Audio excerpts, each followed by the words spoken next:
Adam and Joe, have you ever experienced sinus pressure so bad that it feels like your face is on fire? No. No, I Ugh. felt like a watermelon was in my head. Yeah, like sometimes when you get so congested, it Yeah. hurts, right? Ooh. Well, the reason I ask is, um, it may be bugs feeding on your nasal cavity. Serious, serious, in a serious way. Hashtag no. Man, Hashtag okay, no. seriously. This dude in Florida who had symptoms of sinus pressure and burning went to the ENT doctor and found out that there was a large bug larvae feasting on his flesh. I would be Why? so mad.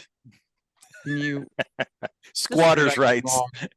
Where did I go wrong in my life to get bugs growing in my sinus cavity? Yeah. Oh no. Yeah. So the takeaway, dear alphas, wash your hands and get that bug spray out. Let's get the show started.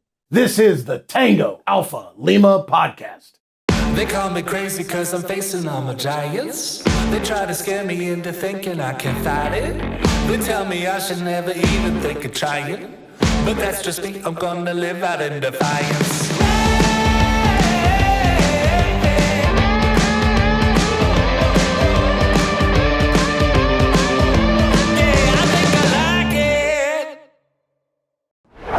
All right, welcome Alphas. Thanks for joining us. We have a great show for you. Today, we're going to visit with Noelle Austin-Jones, Armed Forces Wellness Center Director at Fort Meade in Maryland. Noelle is going to talk to us about the AFWC global mission to improve and sustain health, performance, and readiness of the total fighting force. But before we get to that, Adam has a Bravo Zulu to share. On a social media post, Jump Jesse commented, I have a deep admiration for the American Legion when my beloved wife passed away. The Army backdated her active duty time to 179 days, which unfortunately meant that she was unable to receive the recognition she deserved. However, the American Legion came to our aid and ensured that she received the honors she earned. Bravo Zulu to your wife for her service, and to you too, Jesse. So this is pretty remarkable. And just a note here that Legion service officers can help make sure that funeral and burial benefits are taken care of. And the Legion has a brochure to help explain these benefits. So we'll have a link to this in the show notes. But what do you guys think? The more I learn about the American Legion, the more I realize they literally do everything. Mm-hmm. Yeah. I want to say my condolences to you, Jesse. I'm really, really sorry that you lost your wife. I'm glad that the Legion was there to help you when things were really difficult. And I know that I've talked about this on a previous podcast. So guys, if you haven't liked and subscribed to the show yet, please do that. And then go back and listen to some of the prior episodes, because I talked in planning, as morbid as it sounds, planning my own burial stuff so my kids and my family don't have to. Which I think this is really right on the nose, Adam. Almost. I'm so sad, Jesse, for you, but man, am I glad that the Legion helped you make those plans. Yeah, it's a great honor. And so you can also check with your local Legion posts about providing funeral service, such as honor guard, bugler. And Stacy brings up a good point. It's something that none of us really want to think about and plan, but by doing so, you're just making it easier on the ones that you love. Okay, Alpha, stick around. We'll be right back with Noelle Austin-Jones right after the break. Talking about suicide is hard, but the American Legion has joined forces with Columbia University to develop training for those who want to learn more about interacting and responding to veterans who may be in crisis. American Legion Be the One training. In the 90-minute class, you'll learn to understand the types of suicidal ideation and 4 behaviors that indicate imminent risk, how to use the Columbia Suicide Severity Rating Scale to determine at-risk individuals, how to identify risk factors and warning signs, and how to communicate effectively with individuals who may be at risk of hurting themselves. Online and in-person sessions are available. Visit betheone.org/training to find a session. Learn the skills that'll give you the confidence to talk about suicide and be the one to save just one veteran. Today, we are joined by Fort Meade Armed Forces Wellness Center Director, Noelle Austin-Jones. Noelle, welcome to Tango Alpha Lima podcast. Thank you. I'm glad to be here. We're glad to have you. Yeah, welcome, Noelle. It's nice to have you.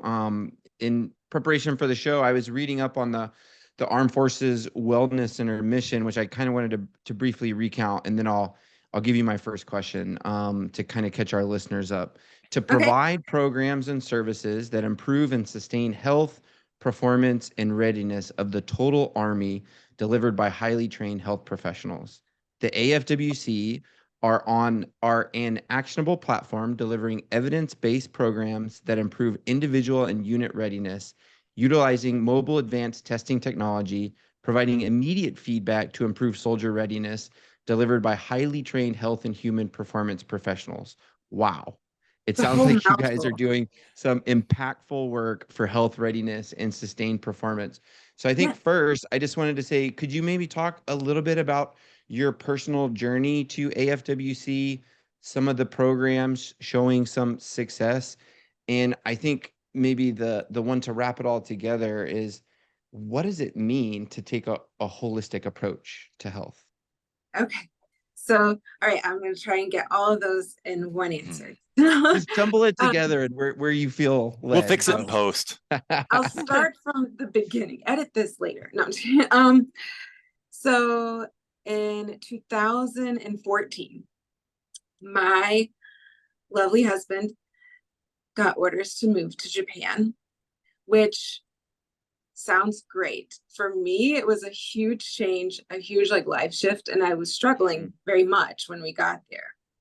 And he came home one day and he was like, there's this really cool place that will measure your body fat for you. And I was like, well, that sounds terrible. Why would I Welcome to the military.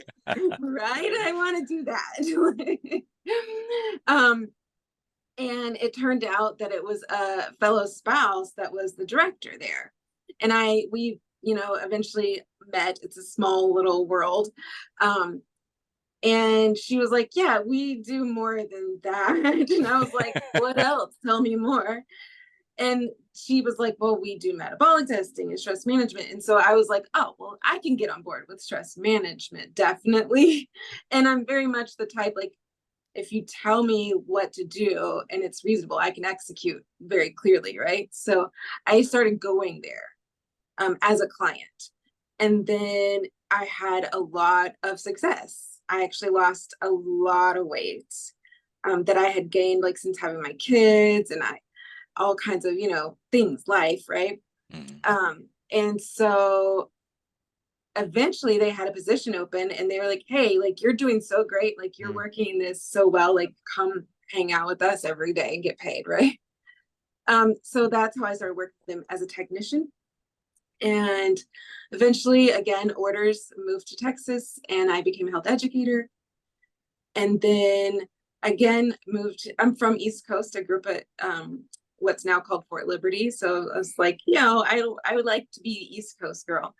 And that's when I became a director here in Maryland at Fort Meade.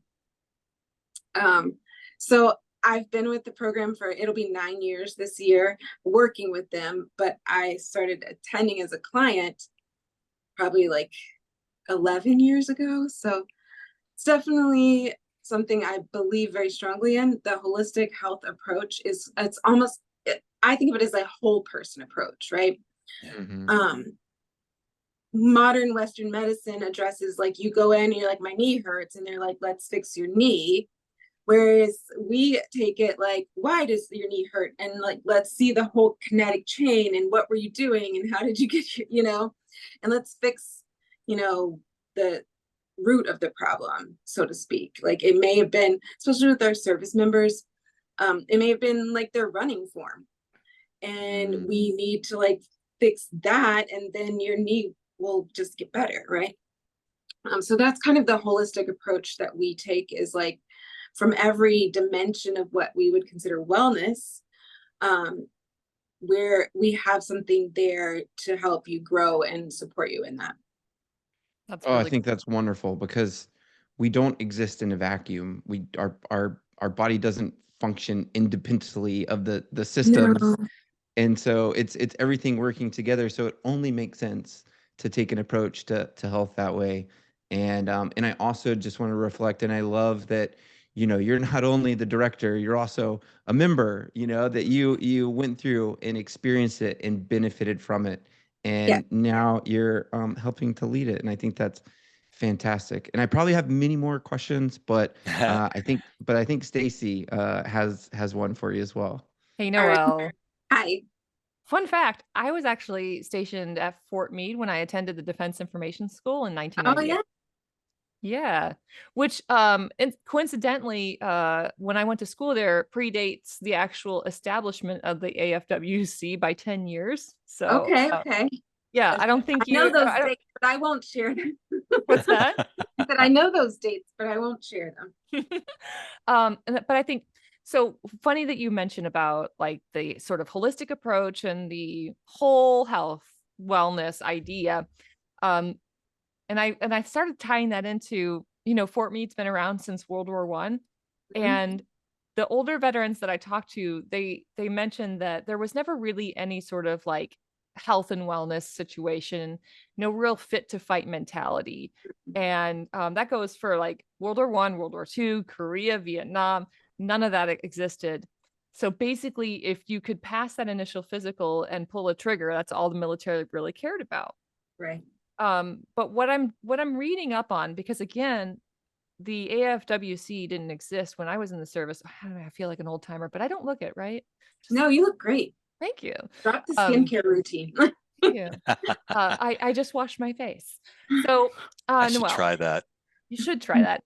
So helping service members stay in that sort of fit to fight. What does it mean to be mission ready? How is AFWC helping, and what does that look like in 2024? Yeah, so I'm a military brat myself. My dad is a retiree, and I can attest to what you're saying is whenever I was a kid growing up, there wasn't a lot of supports out there for your health, for your well-being, for your family. It was like, you're the soldier and we just need you to be able to fight. And we didn't look at the whole picture, right? So what's happening at home can impact your work, and what's happening at your work can impact your home. And when it comes to being like fit to fight, yes, if you can run and pull a trigger, that's awesome. But what we've found, and the reason why we exist, is because we found that a lot of soldiers are getting put out early for injuries that they're unrecoverable from. Then, we have a lot of veterans and retirees that have a lot of health issues post-service, that a lot of them can be related to your lifestyle, right? Like I said, I grew up with the 82nd Airborne, and they used to refer to them as like the fittest like alcoholics in the Army and things like that.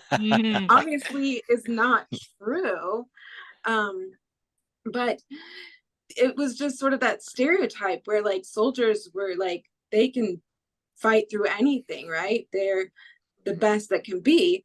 But that's a lot of pressure, number one, to put on your psyche and your mentality. Military has like one of the most stressful jobs in America. And the more science studies, the more they learn, they found that like things like stress can impact your health, like your immune system takes a hit. And then you have a lot of soldiers in sick call because they've come down with a cold or the flu or something and they can't recover from.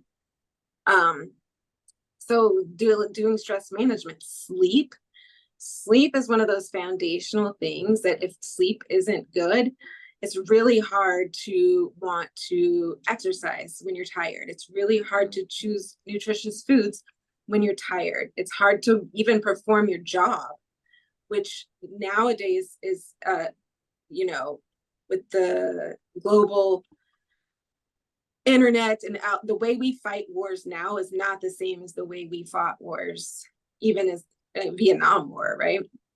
So being sleepy at the keyboard for 12 hours, like mistakes can be made. And so that's why we came to exist, is we hopefully are able to save our fighting force from getting retired early, and from having like lifelong issues after they've served our country. But also it saves money on the long run, right? If you don't get sick, then it doesn't cost me money later to treat you. I can tell you, as an Apache helicopter pilot, the last thing you want is a sleepy Apache pilot up there pulling triggers. Yeah. Right? Yeah, definitely not. I just want to there's a lot of say, crucial work that happens that you don't want them sleepy. I'm impressed that Adam only said Apache twice there. Yes. Yeah. Most Yeah. pilots, they'll let you know in the first feather. But Noelle, you're doing the thing that I love, and you've already touched on this, but I call it the mind, body, spirit approach, which is the holistic approach of the whole of what you're doing. So you moved to Japan, you're outside of your comfort zone, but you found some peace there. You found something there, both when, I saw some of, like, when you were hiking and things like that, you found a way to incorporate some positivity into a stressful, different situation. And when did you particularly link all that together and realize how tied in that mind, body, and spirit was? We all sort of subconsciously know these things, but when you start taking a more active approach towards improving your mind, your body, and your spirit, which included you learning how to take better care of yourself, that spiritual journey of realizing I'm not happy in like something's going on and I need to fix it, and then realizing that your body tied in with that as well. Like, when did you link all this together, and how do we start? Most people specialize in about two of those things, sometimes just one. And we all know people that have war-torn spirits and minds, but their bodies, they focus on just being in. But you really need all three. It all works in harmony together. When did you figure that out? And I'm only going to give you a two-part question. And how, I just want to say I'm impressed by your mind, because there's no world where Adam could have dropped three questions on me in a row and I would have remembered all three questions. I got to say, well done on that, Noelle. Great job. Yeah. Thanks. So when did you realize it was all connected? And as a side note, those I see you working, those people that saw you and encouraged you, did that add pressure, or was that inspiration, or was it a mix? Because for me personally, I'm an amputee, and when people tell me you're my inspiration, I'm like, oh, now I got to come to the gym tomorrow. Right. It is a push, and I love that. So I think for me, when I put it all together, was, when I started, I had like these goals, right? I had some very concrete goals. And once I achieved them all, I was like, I don't feel any different. Like, and that's when I realized, I was like, it was my spirit, right? Because my mind, I intellectualized everything, right? Like problem, solve problem, right? And without fixing the like heart and mind part of it, just thinking like, I can exercise, I can choose these foods, and I will be healthy and great, right? And so I think that's whenever I finally put it together, was when I had achieved all of those really concrete goals and realized like I still didn't feel completely whole or like fulfilled, and had to actually like check in with myself. A lot of us, we're perfectionists, or we just kind of like, we forget how to feel our feelings, because especially in the military, it's like your feelings don't matter. Like the Army never cared how I felt about moving. The Army didn't care how I felt about my husband going to war. And so I think, you learn to like not even recognize your own emotions sometimes. Wow. And I hear that a lot with like our veterans and our service members, is because the mission is, so important, they will push aside their own needs, not realizing that if they fulfilled their own needs, that they would be able to do the mission that much better. And that's kind of where I realized like, oh, I need to like hit the pause and like actually spend some time with myself. Instead of focusing externally so much. Well put. I love that you looked internally instead of seeking external reasons, because there are external reasons, but Yeah. really it comes from you. Thank you so much. That was a great Yeah. answer. And I'll tell I remember the second question. So I being forgot it. See? in Japan, if you're familiar at all with the Camp Sama, it's the smallest, tiniest little base, like right outside of Tokyo. So everybody lives on base, right? Everybody knows everybody. Your kids go to school and their teacher's your neighbor.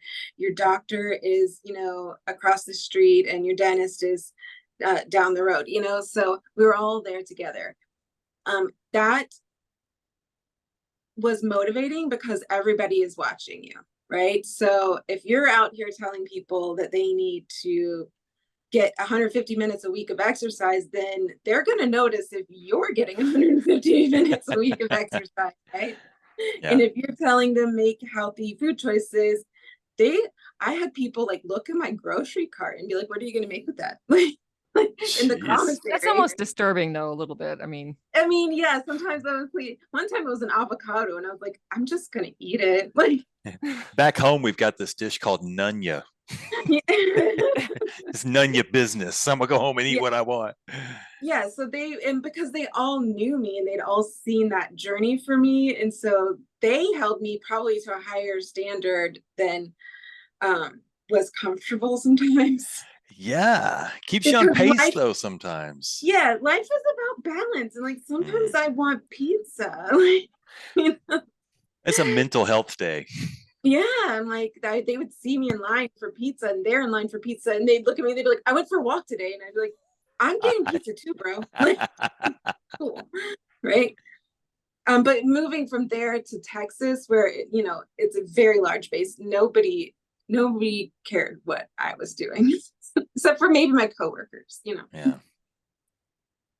Appreciate that. Noelle, you talked a little bit about your journey, and I thought it might be good if you talk a little bit about some of the individuals that are coming through the program, what their journey might look like, maybe a typical kind of journey with AFWC. So what are the types of things that you and your team see that get them referred into the program, or what might someone be experiencing where they should be referred? Because I think it sounds like every single human being could benefit from this program, but you probably can't serve everybody. So yeah, like how is that kind of working? And then I think I saw that all military health system beneficiaries are actually eligible for the Armed Forces Wellness Center. So that sounds pretty remarkable. Yeah, we see all DoD beneficiaries. There's no charge for our services here.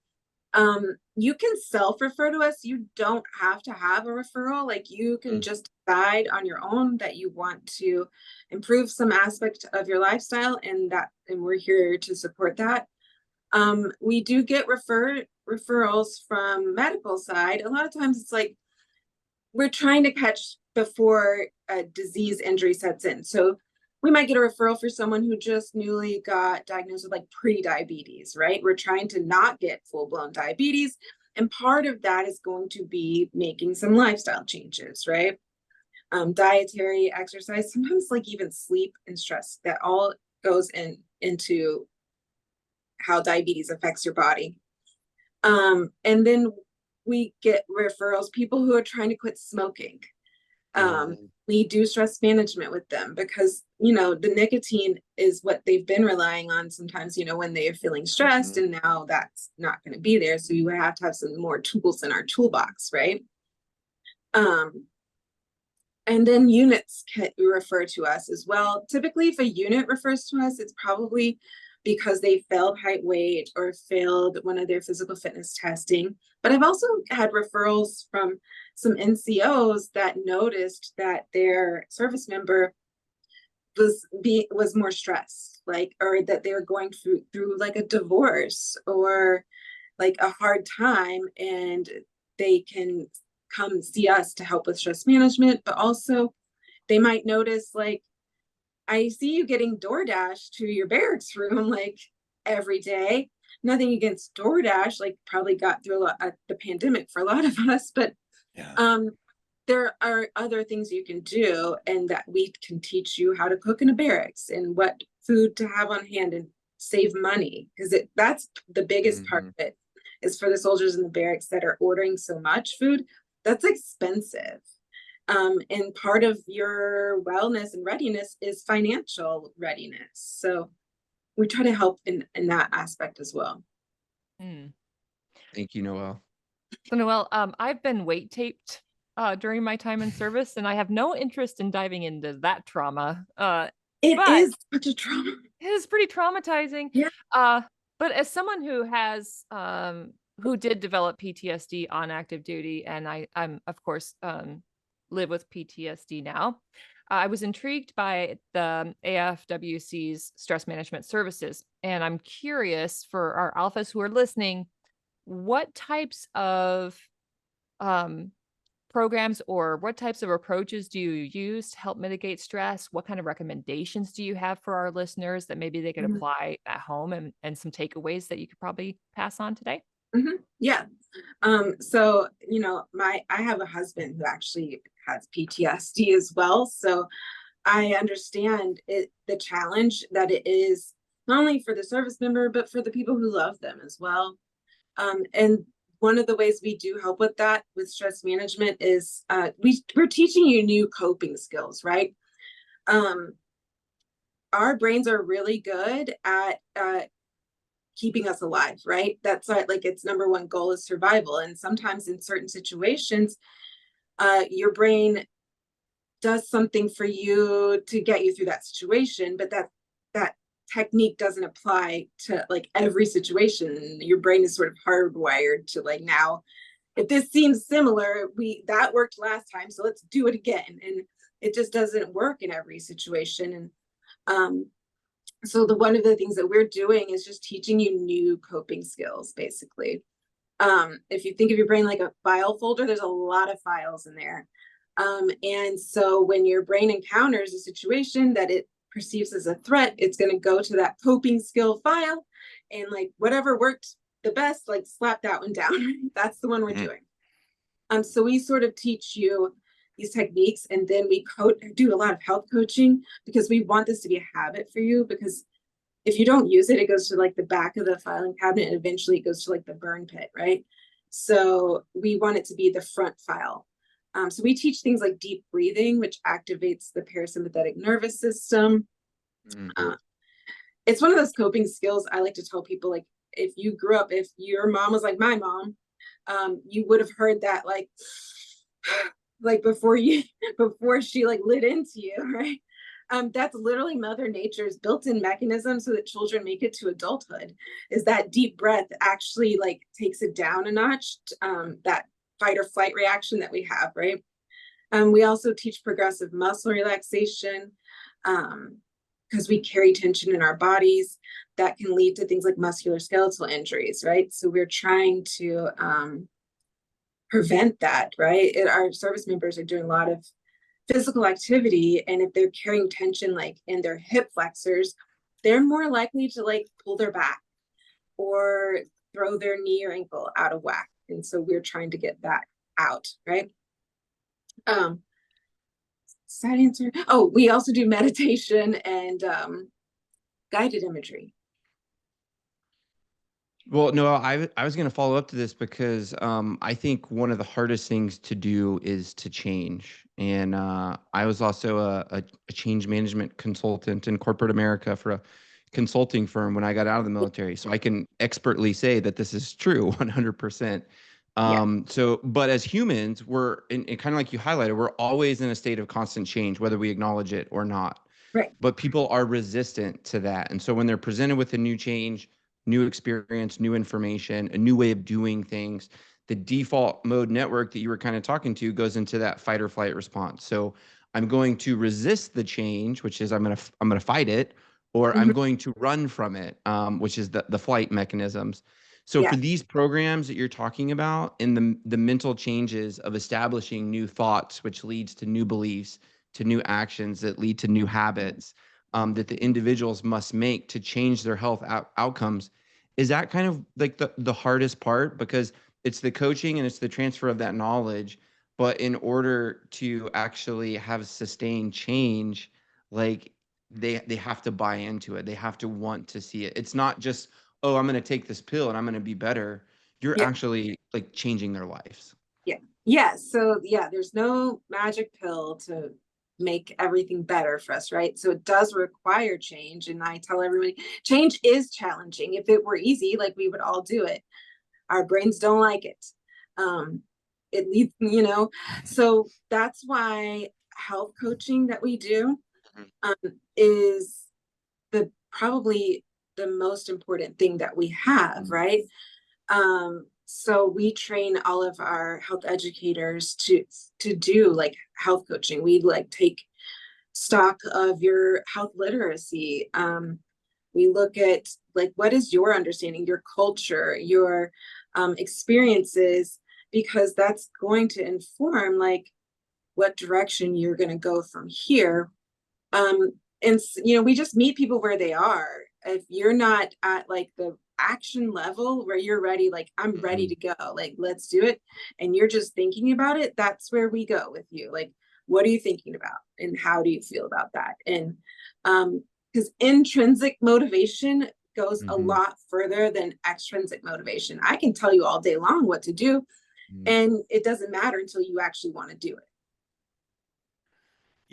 It's funny, you've mentioned previously that without knowledge, you felt like you were spinning your wheels. You were going through all the right motions and you were doing these things, but there was always something missing. And it's so easy to get discouraged when you don't see progress, especially in this 10-second generation that we're growing in the United States. And so unfortunately, like you mentioned, in the back of my mind, there's no burn pit. There's an industrial grade paper shredder.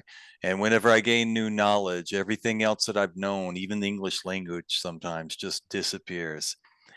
So how do we find a way? Obviously, we've got to find a way to incorporate this into our lives in a way that doesn't put the burden of learning from nothing on top of the stress of trying to get healthy. Not everybody has what it takes to go, oh my gosh, my life is falling apart. I get out of breath walking to check the mail. I need to do something about this. We live in this world of either or, and we get stuck in this. It is either my fault or someone else's fault. And so if we find another reason, we don't say, hey, it's mostly me with some bad elements on the outside. Yeah. I say all this to say, how do we incorporate this into our lives with that, so that burden of learning it's not preachy. We're not trying to teach our kids, calorie counting, because it's such a dangerous game to play with these kids. But you also have to say, you can't eat 4 bags of Skittles for lunch. You could literally die. Walter Brimley's doing backflips. Like, how do we incorporate this in our lives in a way that teaches without making it a problematic way of teaching? Yeah. So, I mean, obviously, ideally, it would be to start with our kids. Like, I feel like change is almost like, planting a seed. Like you get a little grain of it here and it's just like buried underground, but it's there in the back of your mind. And then, maybe somebody else comes along and they water it for you and it starts to grow, but you're still like not quite there yet. There's gonna usually, when people come see us, there's something that has like tipped the scale for them. And for some people, it's like you said, like I'm getting out of breath, walk into the mailbox. And so they might come to us for like exercise tips. But they might find through their journey with us, like it's not just the exercise. I actually like have sleep apnea or something. We're not testing for sleep apnea, but we can like hone in on things like that where we know all the clues and stuff. So we connect them with who they need to be with for those types of issues, but they're not aware of it. They just see this like one little component that they're not happy with.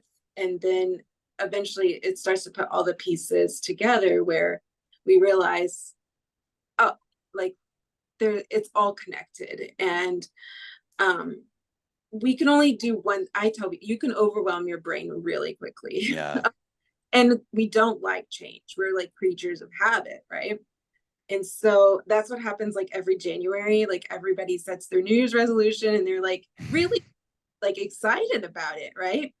And then what, by like March or in February even, like it's over because they like went too hard, too fast, and too quickly into this change. And it's just your brain is like, nope, don't like that. Like you should stop, right? And so we try to make it a sustainable change for you. Even like I was talking to some soldiers last week, and they were like, 3 of them were like, I started drinking more water. And I'm like, a win is a win. Like, Yeah.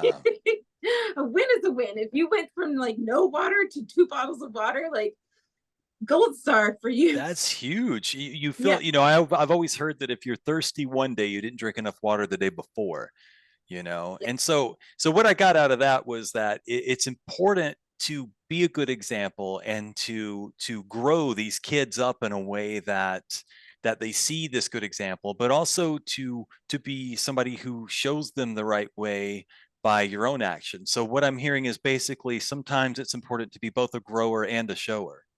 Yes. Wow. Leave it to the Marine. I know. It's like, I'm just gonna let that one just marinate. That's like you never heard it. Never heard it, Noelle. So speaking of silly Marines, no, I was Air Force, so arguably had the best facilities, best in everything. And I would say like Air Force, if you were to ask the other branches, would probably say that we had the best dining facilities. Mm-hmm. Now that I'm doing my own cooking and, as an adult, I do my own grocery shopping and I try to eat as healthy as possible. I realize just how subpar military dining facilities are. Mm-hmm. And I'm curious, it's so funny because, the military wants you to be fit. They want you to be able-bodied. And that means being at your fighting weight, eating healthy, and that yet they're serving some of the manicotti worst food. Yeah. So my question is, Noelle, are you ever in a position to consult with military dining facilities or the leadership about healthy eating practices that they're serving on a mass scale? We work with them a lot, actually. So the issue is with some of this is some of these are like for-profit organizations. Yeah. And so they're like, yeah, but like chips and soda sells. And so we do every few years what's called an MNEAT survey. Can't remember what it stands for. It has to do with nutrition on the installation, where we're basically the nutritionist on base. Also, they do a lot of the bulk of the work of it.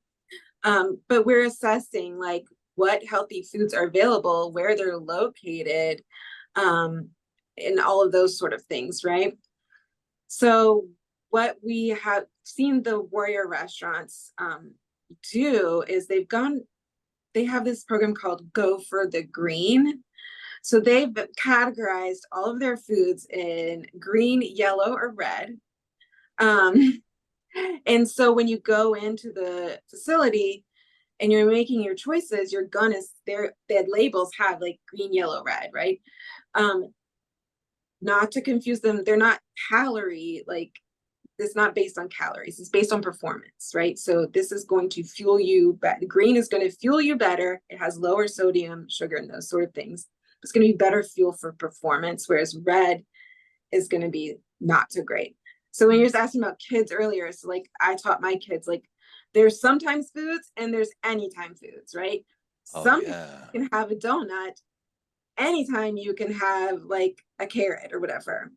And so that's how I look at the Go for Green and the dining facilities too. Like sometimes you can have a red food, anytime you should choose a green food, I like that system, and I know it's probably a major in the S3 shop because they're only capable of producing documents that are measured in red, green, or yellow. So, oh, what are we on the training? Well, we're green, sir. What about yellow? No. What No, about the yeah. food? Red, green, or yellow? That's what we know. We got to go with it. Gotta stick with what we know, right? It was easy to translate over for them. That's right. Yeah. I think that sort of following up on that, these foods and the access is so important to have access to clean food, because especially as an active duty, especially if you're if you're 0311, right, you're burning so many calories that on the outside you can eat literally anything and it doesn't matter. You're burning Right. through everything that you're eating. On the Right. inside, there are long-term effects. And That's a great then point. as you get out of the military, that's why they talk about the DD-214 post DD-214 body, because you're used to slamming down 4,000 to 5,000 calories any way you can get it, and burning through 4,000 to 5,000 calories throughout every single day when you're active. Right. And it's dangerous, and it's hard to teach people who don't see the benefits until they get to a point to where they're trying to play catch up. It's a dangerous Yeah. Great game. point. It's hard to turn it around once it's gone too far. But yeah, I see a lot. We do see retirees here. My dad's a retiree. And you do see a lot of physical changes take place with a lot of them after they retire, because no one's making you get up and go to PT. No one's controlling like your daily schedule. Like you eat when you want to eat what you want to eat, where you want to eat, sort of thing. And so a lot of the structure that they've operated under is gone now. And not having a good foundation of knowledge on how to age well, to be honest. This is my bones hurt. Yeah, it costs us a lot, right? Like, but for us, we just have to we have to tap into why it matters to you, right? I can say it matters to me, like, because I want to be able to play soccer with my kids, and I want to be able to like do these things, or I want to like go camping and hiking with my grandkids. Some people, it's like, I just want to be able to like bend over and tie my shoes without breaking it. Like, you just have to figure out like why it matters to you. I mean, it's a really great point, because when you're young and you're in the military, you think you're kind of invincible, and you're gonna put the wear and tear on your body, in service and sacrifice, to the mission. And then to Joe's great point, that eventually those eating habits aren't sustainable once you get out, when you're not in your 20s or your 30s anymore, and you're not burning those Superman type of calories. metabolisms. And then like when your body starts, hurting, you realize, oh, I do only have one of these things, and I'm not getting another one. Nope. So that's why I think it's so incredible, the work that you guys are doing, and specifically your journey, Noelle, and how it's very personal to what you're getting to do and how you're serving today. So we really appreciate the time you've spent with us. Before we sign off today, is there anything else that you want to share with our alphas that we didn't discuss? Yeah, so I just want to like recapitulate kind of what we do. I talk a lot about stress management. It's probably my like bread and butter, but we also do like body composition testing. We do metabolic testing to tell you if it's slow, normal, or fast, how many calories you're burning. We also do fitness testing. So fitness testing is really good for all ages. It's going to tell you your cardiorespiratory health, and then we're going to give you tools to make sure that you are doing good things for your heart, right?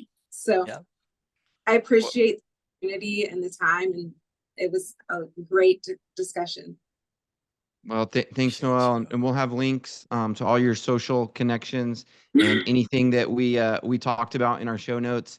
But where can folks go to learn more about the Armed Forces Wellness Centers? Yeah, so you can go to, there is a website. It is under the U.S. Department of Defense. You'll find the Armed Forces Wellness Center there. You'll also find it on, if you Google, you'll find it on defense.gov. There are 35 wellness centers across the globe. Oh, wow. So we're all over the place, soon to be more. So yeah, you can find us on Army Public Health Command, Department of Public Health in the Army. You'll find us it's super simple. All right. And we'll make sure and add the link into our show notes as well. Yeah. Okay, great.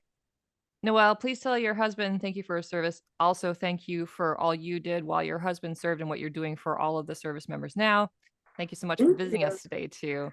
Thank you. Alphas, stick around. We'll have some scuttlebutt coming up right after the break. The American Legion is raising awareness about PTSD and veteran suicide by offering hope, camaraderie, and support. Be the one to help end veteran suicide.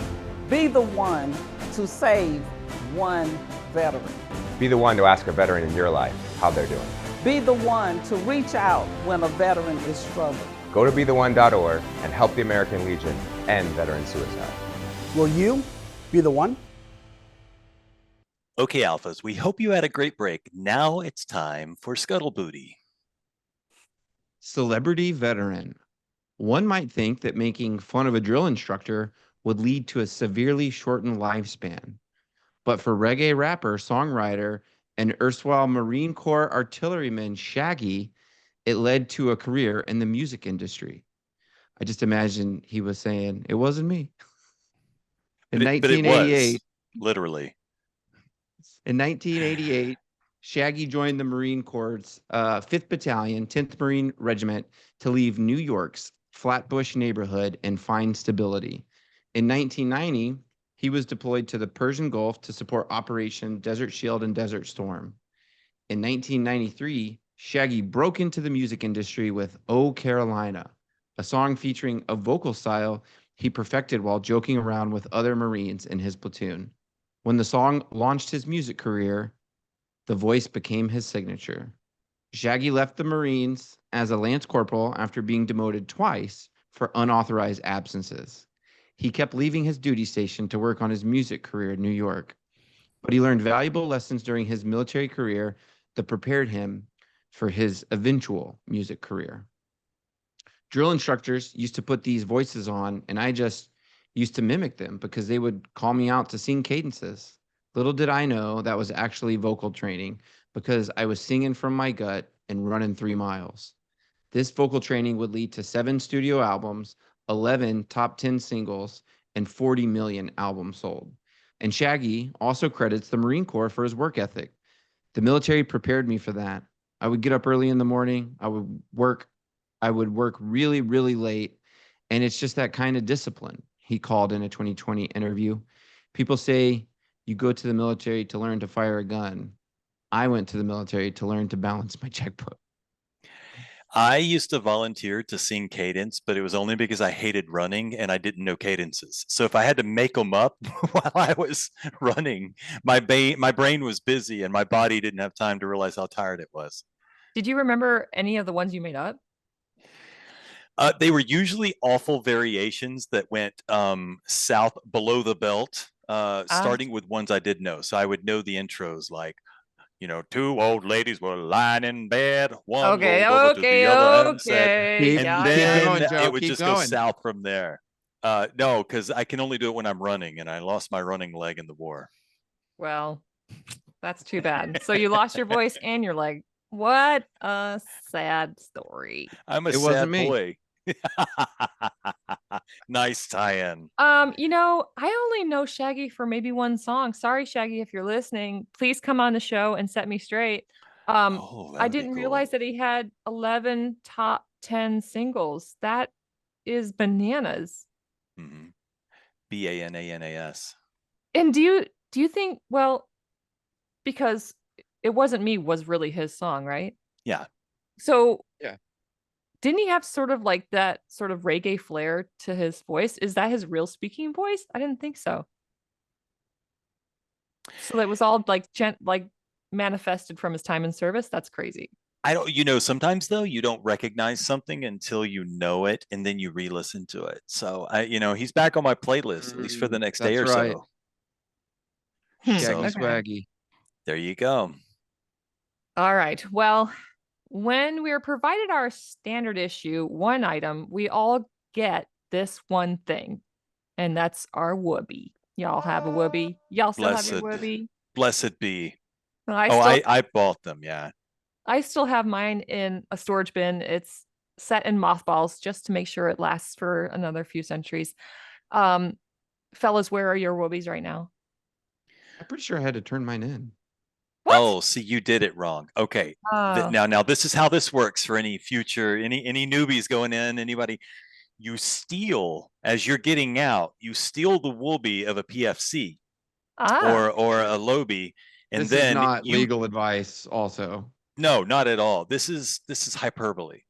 So, or hyperbole. So you take the you take their Woobie, and then when they're senior, they steal someone else's, and it's the circle of Woobie. That feels like a pyramid scheme.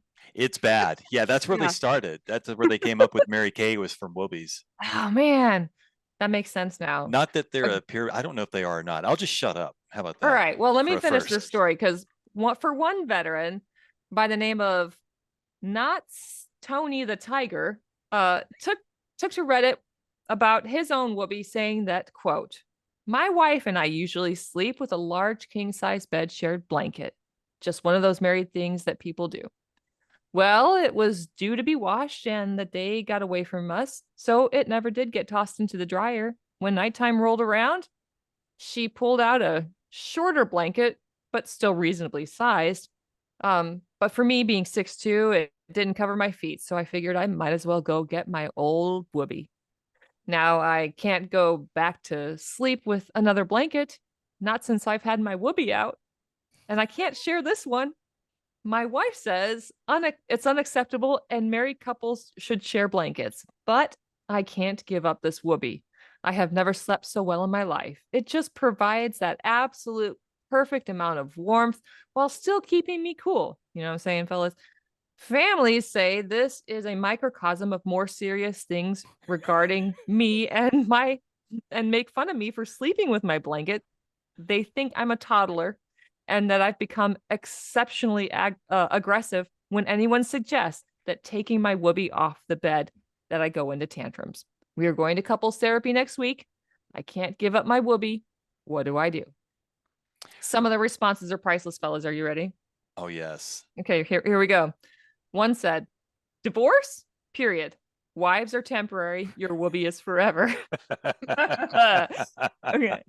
Another one said, "If the Army wanted you to have a wife, they would have issued you one. They did issue you a Woobie instead." Another guy said, "I cannot believe you fucking stupid you are.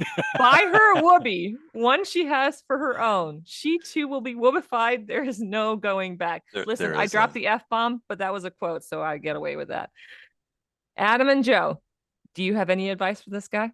Well, look, just on a practical level, this guy's having incredible sleep and he's incredibly comfortable.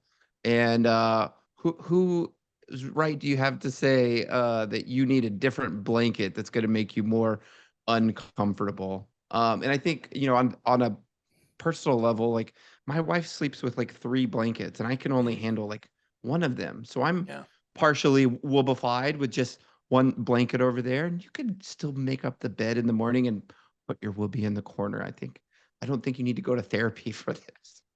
I know. I think you're going too soft. There needs to be decisive, hard action. You know, something's going to have to go.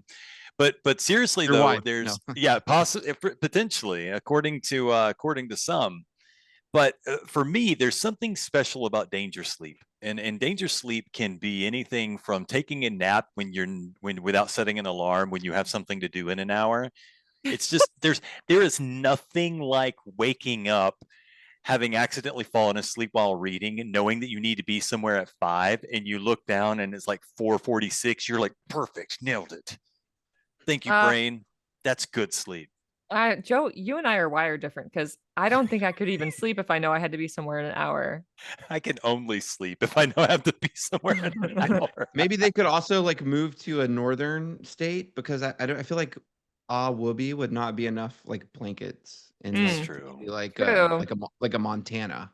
So if Have his you ever wife heard would, of Wooby papering your walls? What?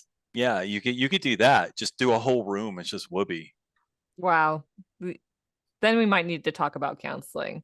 Hey, Might we? Alphas, is there something that you would like to tell this guy about his whoopee, dare I say fetish or just Is it a fixation? fetish? Is it I a think fetish. I wouldn't be offended by being called Wooby Whoopee fetishist. fetish? Yeah. Email us. Joe, what do you got?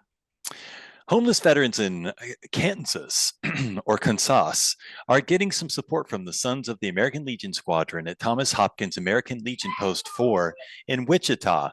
Hey, little guy. A Valentine dinner and auction fundraiser at the post raised $9,400 to help homeless veterans at the local VA homeless program. This was the 6th year for the fundraiser. On March 12th, Post 4 members delivered 5 truckloads of household items to support the homeless program at Robert Dole VA Medical Center. 2 days later, squadron members delivered 2 more truckloads. The household items, which include small appliances, kitchenware, and cleaning supplies, are used to build move-in kits for homeless veterans who are setting up new households.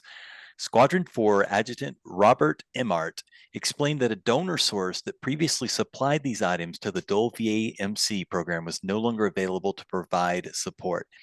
So the timing was good this year. This is a quote.